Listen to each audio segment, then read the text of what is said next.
Thank you all very much, and thank you, the organizers, for inviting me here. It's always a pleasure to be in Seoul. So I'm going to talk about geometric deep learning, and the beginning of the story is what we understand as all like a classic deep learning. So we have seen today, this morning, two very nice keynote talks that told us some of the very impressive achievements that this technology have been able to deliver in the recent years. So for example, we know very well how to do magic things with computer vision, speech recognition, machine translation, robotics. So all these all these examples have something in common, namely that all this data, even though it lives in a very high-dimensional space, is organized in a very nice way. So images they are defined over a grid of pixels that is organized in a two-dimensional regular grid. Speech signals are defined over a one-dimensional set of regular samples. The same thing goes for text, etc., etc., etc. And this actually is leveraged in a very interesting way by neural networks that are able to leverage this structure, like, for example, convolutional neural networks or recurrent neural networks. So today, the question that I'm interested on is, can we understand in a bit more like mathematical and fundamental way, what is the geometry, what aspects of the geometry of the data are being used by these models? In particular, how can we take this understanding and use it in more general domains? So what do I mean by more general domains? So we might be interested in doing learning over data that does not look at all like images or text. For example, we might be interested in understanding some patterns on social networks that involve, let's say, people or other things that we all see during the talk. We might be interested in what's called functional networks that study patterns of organization in neurons, for example, or proteins. We might be interested in doing better computer graphics, where data here really comes with some very natural geometric structure, but it's not in a regular grid. Or, of course, molecules and proteins, etc., they have also some very important geometrical structure, but it's, of course, not organized as before. So what kind of problems is motivating this study? So what kind of techniques or what kind of tasks we might be interested in and trying to do better with deep learning? So, for example, we might want to leverage a bit better recommended systems. So how to actually recommend some items to certain people. We are also interested in applying machine learning for physics, high-energy physics, for example, in the detection of neutrinos, or in particle accelerators to try to understand, to develop, to push the boundaries of physics. Also, in chemistry, there's a lot of interest right now on trying to do machine learning, for example, for trying to do a more efficient, like a functional prediction, or, of course, in computer graphics. And another important motivation from this set of techniques of geometric deep learning is this ability that it gives us a language to try to make networks smarter, in the sense that if we have some prior knowledge of some problem, we might want to be able to put it into the model, right? To basically tell the model something that we know about the fundamentals of the nature. For example, we might be able to encode some symmetries that we know of a system into the network, etc.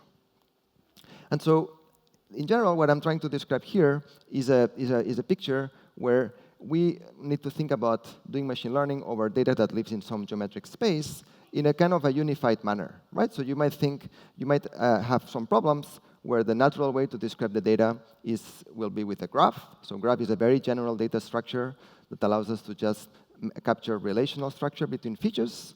But in some problems, you might have actually a richer structure. So the data might be of the form of a manifold, for example. Think about it as a kind of a sheet, right, where you have some data defined over some continuous domain that can be moved.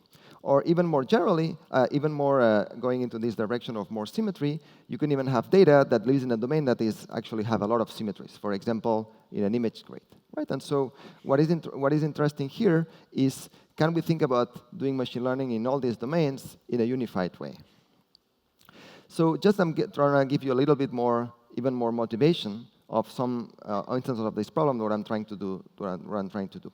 So we might be interested, as I said, in solving classification problems that really look a lot like image classifications. So the input of this problem might be like some molecule, and one might be able to predict some function of this molecule. So this is like just a single label for the whole graph, the same way that this image is classified with a single label.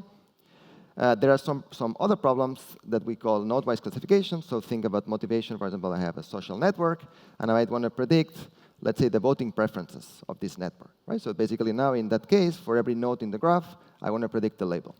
And this, an equivalent motivation for this is, for example, segmentation problems, right? Where every pixel of an image can be associated with a label.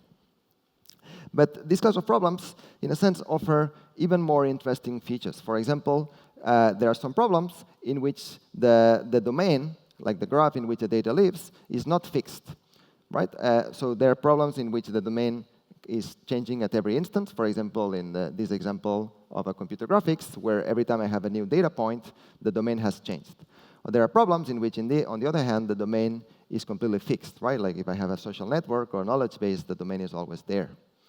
And another interesting difference, another interesting variant, is there are some problems in which the graph, like the connectivity of the relational structure of the features, is known. You can measure it, and you can use it as an input.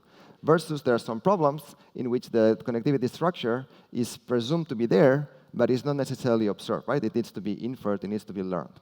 So, for example, I will see some examples later of these two kind of applications that have different flavors. Okay, so today I'm going to try to introduce, to motivate a common way, a unified way to think about this problem through this notion that is like geometric stability. And it's going to be a slightly formal mathematical notion, but I'm hoping to give you to be able to communicate the main message.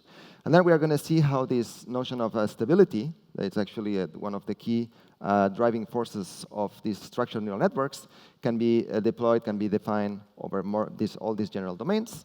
And we are going to spend the second half of the talk describing some applications and hopefully try to motivate why these models, these architectures, should be useful across many disciplines. So let's start with a very simple setup that tries to motivate this notion of geometric stability for the case of, let's say, computer vision. So here, let me just illustrate this setup with a very simple image classification task where I have some input data, x, that every x could be like a different image. And I can see this x as a point in a very high dimensional space, right? Like the number of dimensions is the number of pixels that I have in the image. And so the goal of supervised learning is to figure out, to estimate a function that maps images to some label, to some like this function f. And so in the supervised learning setup, I need to estimate this function only by knowing the value of this function in some data point, like the training points. So you have to think about this. Every one of these images is almost like a star in the sky, right? They are very, very far one from each other, right? So I'm trying to figure out to fill the space, and I have very, very little information.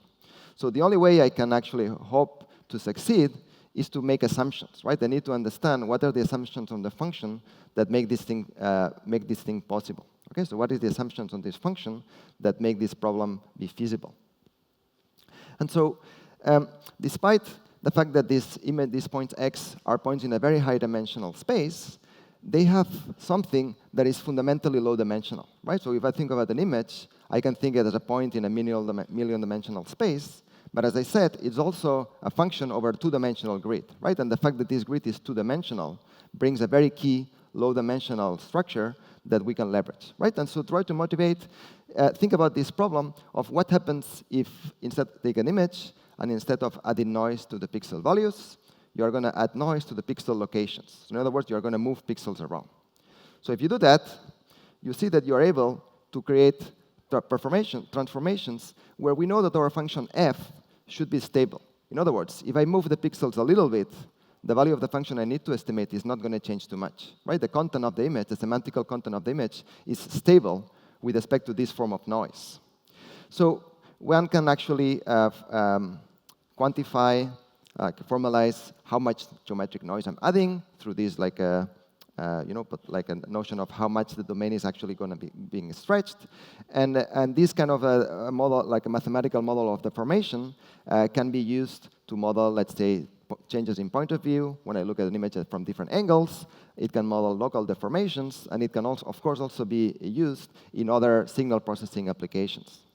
So the question, of course, is once I have this prior of the world, how can I leverage this prior with my machine learning model? So, of course, it should not be a mystery by now that a very efficient way to leverage this prior is to rely on look at the algorithms that actually work. So the algorithms that actually work is, of course, this convolutional neural network architecture that was developed by Jan in the 80s and the 90s.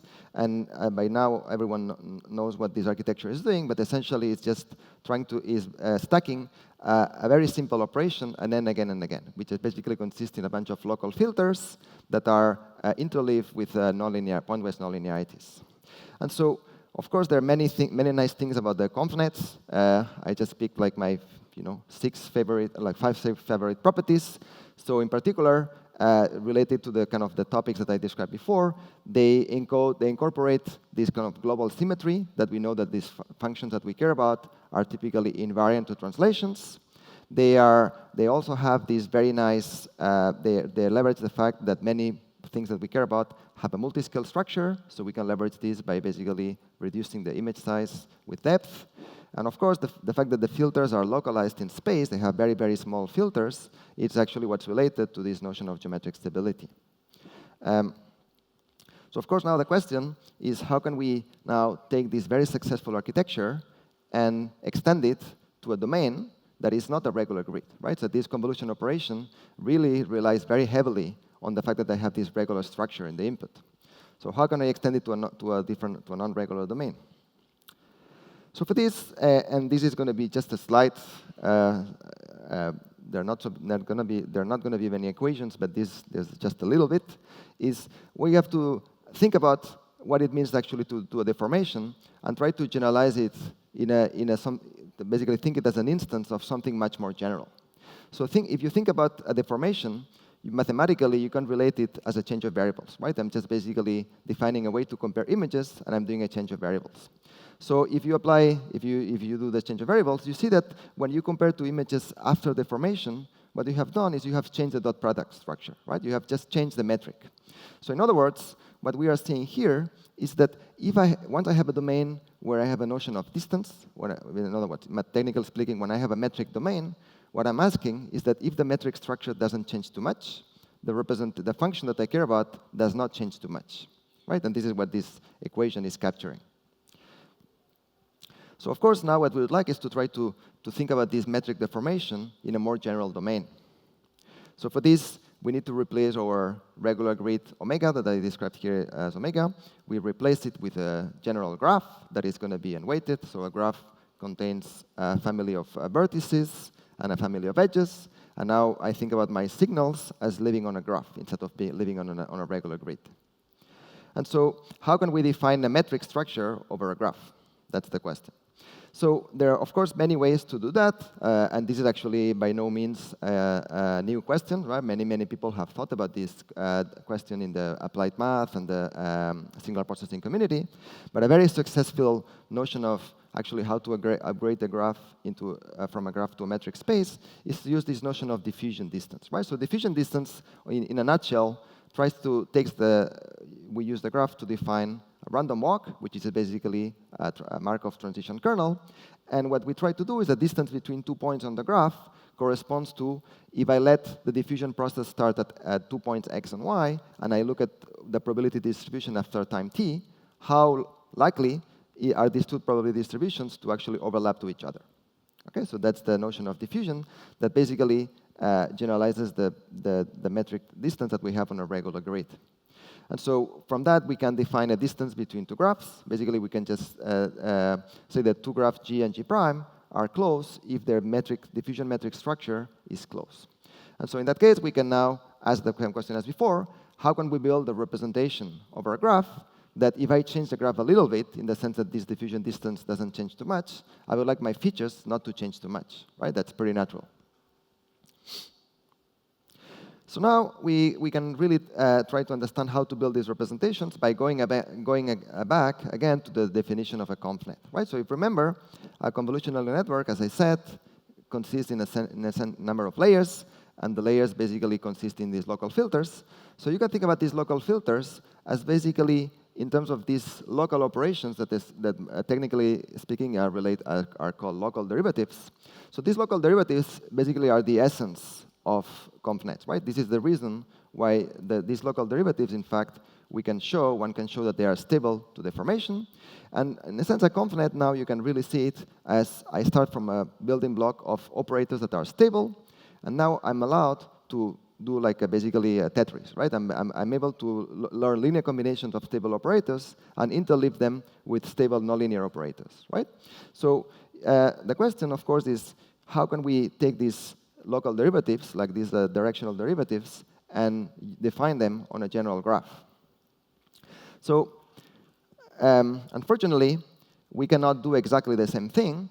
But on a graph, we have something that is actually very close, and for all that matters, it turns out to be sufficient.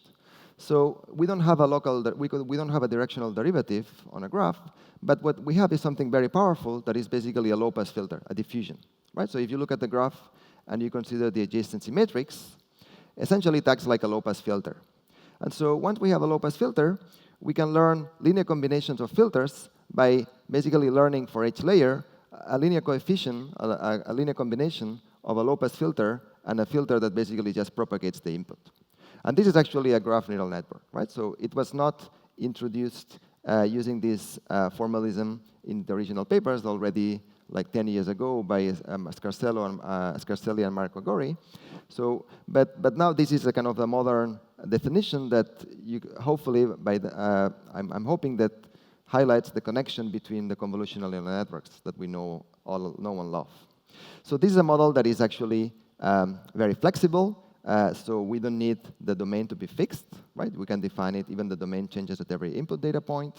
It has, in a sense, it went a little bit under the radar for several years until it resurfaced, like 5 years ago, and it has been modernized and used a lot since then. So graph neural networks are, and I'm hoping to just describe very briefly, they are very popular right now. So if you look at basically the keywords that are being most popular in the deep learning conference, there is like XLR. You can see that graph neural network is the keyword that has seen the most increase in usage, right? So in a sense, the derivative is increasing, and it's instead of a convnet being just a single architecture, here we have many different variants, right? So there are, if you look at this very popular repository on GitHub, you have 52 basic models, right? Which is basically 52 graph neural networks. Of course, there are more, and there are a lot of libraries that are building on top of very popular PyTorch and TensorFlow, etc., that develop these models. And what can we know? What can we know about? What can we say about these architectures? Well, here let me just mention very briefly some of the work that we have been developing recently with my collaborators. That has to do with a very, let's say, old and classic question that people ask in neural networks, right? That especially in the theory side. That has to do with this, what we call this universal approximation.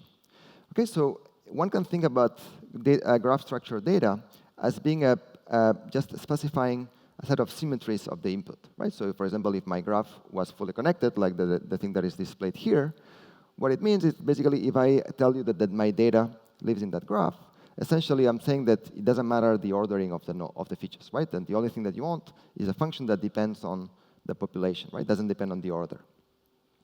And so, in particular, one natural question is how can we organize their graph neural network architectures to make sure that they are capturing, that they are as powerful as possible while respecting these symmetries. So in this recent work, just to give you the little flavor, we developed a framework, like a formalism, that related to a very, let's say, a classic problem in graph theory that is called the isomorphism problem, right? It doesn't matter the details, but essentially it's a problem that asks whether two graphs are isomorphic, whether one can actually reorder the nodes of one graph so that it completely corresponds to the other to the initial graph. And so, based on this formalism, we are able to a little bit organize this zoo of graph neural networks, right? At least to try to organize them a little bit in terms of which one is more powerful than each other, and for example, which families of graphs different neural networks are unable to tell apart. Okay, and this is actually very recent work that will be presented next month.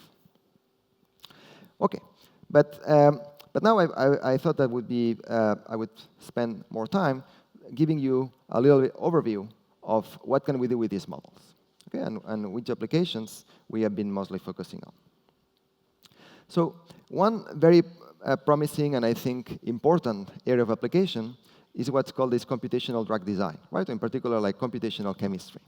So the problem in chemistry, of course, I'm not chemist, I'm no expert, but one of the key problems in chemistry is to be able to, in a sense, synthesize candidate drugs with the most efficient synthesis process, right? But in a sense, deciding this question is very expensive, very costly, right? Because we need to simulate, we can simulate the properties of a molecule at quantum level, but this requires very, very, very expensive solving a very, very what's called a Schrödinger equation. That is an equation that blows up very quickly, right? The number of degrees of freedom blows up very quickly, so it's very expensive to compute. So typically, people rely on approximate techniques, but very precise, that is called this density functional theory, which is something that is like one step above the Schrödinger. But these techniques, while being very sophisticated and very nice mathematically, they are still very expensive, right? Relatively expensive. So graph neural networks have been used as a platform to basically pre-screen like large numbers of candidate molecules at a computational cost that is, substantially faster than the best known, like the density functional theory. So, and this is work that has been pioneered by some people at David Dubenon at Toronto, Justin Gilmer at Google, etc. Okay, so this is one area of application where I think graph neural networks are going to be very popular. So here I'll also give you some examples of, so this is a work that I haven't been involved in, where how can also one can define graph neural networks not just to do some prediction problem, but also to even do like generation, right? So if we want to actually generate molecules, we can, we are doing baby steps to accomplish this problem, and this is like a recent work also by Simonovsky and et al. Another area where I have been involved myself, and I think also is full of promises of trying to capture this interface between structured deep learning and physics, has to do with high energy physics, right? So I'm going to give you just two snippets, two instances of it. So here I'm going to describe a little bit the experiment in the Large Hadron Collider, which is a particle accelerator in Geneva, in the CERN. And there you have a huge amount. So basically, you have a simulator that is so you have actually an experiment that is very, very large, as you can see here. And so there, the goal of the game is to try to distinguish, to actually organize different theories, like fundamental theories of fundamental physics at the quantum level, and try to actually understand which one is more likely than the other, right? And for this, physicists have developed very sophisticated simulation protocols that basically simulate what would happen if two particles crashed under theory A, and what would happen under theory B. Right? But the problem is that solving it in the Bayesian way is impossible, because of course, these simulations are actually extremely complicated. So we rely on actually machine learning to try to bypass the posterior inference and just treat it as a classification problem. Okay, so here, each input, here it's a bit schematic, but you can see that every instance of the problem is a point cloud of what's called like a jet, that you can think it as points in a 6-dimensional space that involves a different momentum. And there the goal is to actually try to separate between two different theories. So that's for the example on the left. And then on the right, we have neutrino detection. So neutrinos are, as you know, like another fundamental particle that comes from basically from the cosmic rays. And so the scientists have developed this very impressive detector. This is actually a physical 1 cubic kilometer of ice, right, in the Antarctica. And so this, I mean, I don't know if you see it there in the corner, but that's the Eiffel Tower, just in the little thing, right? So just to give you an idea of what is the scale of this detector. Okay, so there, again, you have some neutrinos, and there is an interesting because you have very, very, very little signal, right? Like the number of neutrinos that are detected per year is actually pretty small. So in both cases, we have applied these basically graph neural networks that are able to leverage physics, right? So basically, when we define the similarity distance between features, we use different aspects of the theory. So on the left-hand side, we use kernels that come from quantum chromodynamics, and here on the right, we use more traditional like metrics. And as you can see, in both cases, the models that the GNNs that basically are physics informed are able to significantly outperform the other models that are essentially a bit more agnostic to any kind of physical structure. Okay, and these are works that we published in the last few years.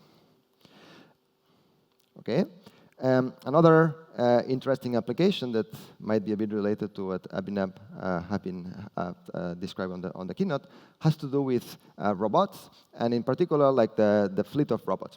And in particular, how can we use these graph neural networks to learn decentralized control policies, right? So in the case where you cannot rely on a centralized controller, and you have to try to organize a collection of robots.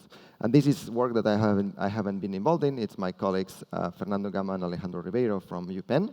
So I'm just going to show you an example of kind of policies that have been learned by these graph neural networks. So this is actually robots that need to, in a sense, they need to do what's called a flocking, right? They need to merge together in a way that satisfies certain properties, right? They need to be basically traveling at the same velocity and try to preserve like a kind of a uniform distance, right? So this is actually an example of these graph neural networks being used in a pipeline that, of course, involves many other levels of complexity. But as soon as you have some system where you have agents in the system, and you introduce some kind of constraint in communication. For here, in that case, the fact that the controller is not centralized. Here, you can use these things quite efficiently. Another instance where we might have to extract structure from relational data has to do with something that is actually very important in many areas of machine learning, where you don't have the luxury to have a lot of labeled data that have to do with what's called a few-shot learning. Right? Few-shot learning is this problem of trying to leverage past experience to quickly grasp concepts, right? With very, very few examples. So here is an example where we cast this problem as, again, as learning some relational structure where the graph is not observed. Right? So here I presume that the information to discover what is the label for this object x bar somehow needs to come from relation. Like we're relating this image x bar with what I observe. Right? And so in a sense, this is just it completely naturally fits into the framework of graph neural networks. So we just proposed this work last year, and at the time, this model was actually quite successful. Of course, that was like last year, and in deep learning time, last year is just, of course, a long time ago. So now, of course, this model have by then been surpassed by others. But in a sense, I'm hopefully trying to give you the essence that as soon as you can recast these problems of quickly adapting as trying to leverage relational structure between images, right? And this is something that you can naturally do with the GNN. Another interesting application is what we call a network community detection. So here, the goal of the game is to try to estimate some community structure in a network. You can think like a network of people or computers, whatever. And so here you can really see it as a knot-wise classification problem. And so again, using a graph neural network, we see that this knot-wise classification problem greatly benefits from the flexibility of GNNs, right? So if you are familiar with this problem, it's typically solved using kind of predefined diffusion processes. For example, you can try to use, let's say, spectral clustering. But this, in a sense, can be thought as a very specific instance of a GNN where I haven't done any training, right? So the fact that now we have these data-driven diffusion processes, as you can see, gives a lot of improvements in practice. Another instance where one can use GNNs have to do with basically the like processing of 3D data. So 3D data, you can model it with a point cloud, but you can also model it with basically discretizing a surface, right? So the discretization of a surface can be seen as a graph that has an extra-oriented structure that is it's called a mesh. And so here we just demonstrate the ability of these models to do a temporal prediction, right? So as you will see in a video, how I can basically think about this problem as a dynamic problem, right? I have some 3D data that also has a temporal component, and I'm using these graph neural networks to try to predict into the future, right? Some kind of like a self-supervised learning in that sense. So here, as you can see, once I have these graph neural networks that use different differential operators, I'm able to actually have very much improved performance. Okay, another problem in which this technology has been also very useful is recommended systems. So in recommended systems, the goal of the game is essentially to, given some context, I want to be able to serve the users, right, with the projects that I believe are going to be useful for the user. Of course, and I need to combine two sources of information that have very different nature, right? So every user might have some features that are like specific to them. For example, the history of which product it has used, or items might have also some features. But there's another source of information that comes from the topology, right? Who is connected to who? Which product did you buy before, right? So what is interesting about graph neural networks is that they are very naturally able to combine the two sources of information, right? Like information that I have that lives at every node with information that I have that is the topology, how things are related to each other. And so this is a work actually by Yuri Leskovec and his company, Pinterest. And he showed like really impressive results, right? So if you use that kind of technology in the scale of Pinterest, which is like a very, very large graph of recommended systems, you can see that once you are able to combine both features and topology, you are able to get like much more meaningful recommendations, right? Like recommendations that are not just relying on the actual content of the image, but also are aware of basically where this user sits within the grand scheme of things. And in light of this thing, we have also worked on a recent project that tries to build on that kind of problem. And the question, in a sense, is what is the natural, like the most powerful, efficient way to combine these two different sources of information, as I described? Right? We have on the one hand the features that live at every node, and with the topology. And so it turns out that one can actually even increase the performance of GNNs by relying on basically something that is called attributed random walk, that essentially what it does, it tries to define a new connectivity. It tries to, if you give me a graph with some features, what this attributed random walk is trying to do is to define a new graph that is going to be larger, where this new connectivity, the connectivity in the new graph will depend on both the original connectivity, but also the features of the original graph. And we are seeing some promising improvements on like a simple semi-supervised classification problem, semi-supervised learning problems. Okay, and another task where graph neural network geometric deep learning has been very successful, and I think it's also quite important, is work also by my colleagues Michael Bronstein and company that actually developed this work in the context of their startup, Fabula, that was acquired by Twitter. And essentially the goal, like the problem is actually quite natural, is how can we use, again, this power of combining node features with topology to solve like important problems in networks that also have some dynamical aspect. In particular, can we use these models to predict fake news, right? Whether some news that is circulating within a network is going to turn out to be fake or not. And it turns out that there's a lot of actually information in the topology, right? Fake news have a pattern of spread that is very specific that then can be leveraged by these models. Okay, and this is something that they demonstrated in this recent work that they did.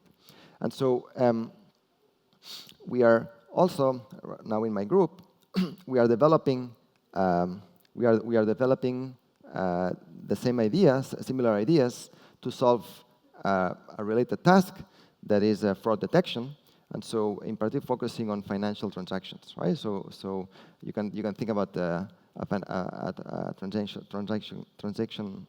financial transaction network as being a network of agents, right? So in this network, you might have bank accounts and corporations, etc. And every time there's a transaction, there's an event, there's an edge there. And so what we are currently working on is on combining recurrent neural networks with the graph neural networks to try to predict whether transactions are going to be fraudulent or not. And this is there's of course a lot of, again, very supporting evidence that fraudulent transactions also have a very, very distinct topological pattern, right? Like this is an example from what happened in the Enron crisis. That's something that was pretty bad a few years ago in the US. That has been, we're able to leverage actually topology to detect that there was something bad going on. Okay, so I'm just gonna wrap up because we have to go for lunch. And so just what I try to describe here is try to give you a little glimpse of this framework, geometric deep learning, that is trying to get some kind of a unified picture of doing deep learning on data that has some geometric structure, right? And of course, the stellar, the canonical example is GNNs on images. But what I try to convince you is that this methodology, you can generalize it very efficiently, right? You can think about this methodology over very different domains. And so there are a lot of interesting questions that my group and other of my colleagues we are developing. So there's a lot of interesting questions on the theory side. For example, can you actually relate these architectures to classical problems in statistical inference? So many questions that we are trying to solve here on graphs, they have been studied for many years in the fields of statistics and applied math. And we are seeing that some of these questions can be maybe revisited with graph neural networks. Another interesting question is also how can we push this program of building networks that are more intelligent. So just to give you a motivation, there's recently a lot of interest on developing deep learning for quantum mechanics, right? Try to actually have better estimates of wave functions using deep neural networks. So one of the big limiting factors right now is, for example, how can we encode what's called the fermion symmetry, right? The fact that two states cannot, basically when you swap two states, the wave function needs to change sign, right? So how can we develop these kind of symmetries, like models that are aware of the symmetry, in different applications? And of course, another interesting question is the robustness of these models with different adversaries. And of course, in terms of application, I try to cover just a tiny bit, but as you can imagine, there's a lot of situations where one might be confronted with some kind of relational data, and how can you actually best extract information from relational data? Well, here's a framework to do that. So with that, I would like to thank you very much, and I would like also to thank Samsung that was partially funding most of these projects. So thank you very much, and thank you to all my collaborators as well.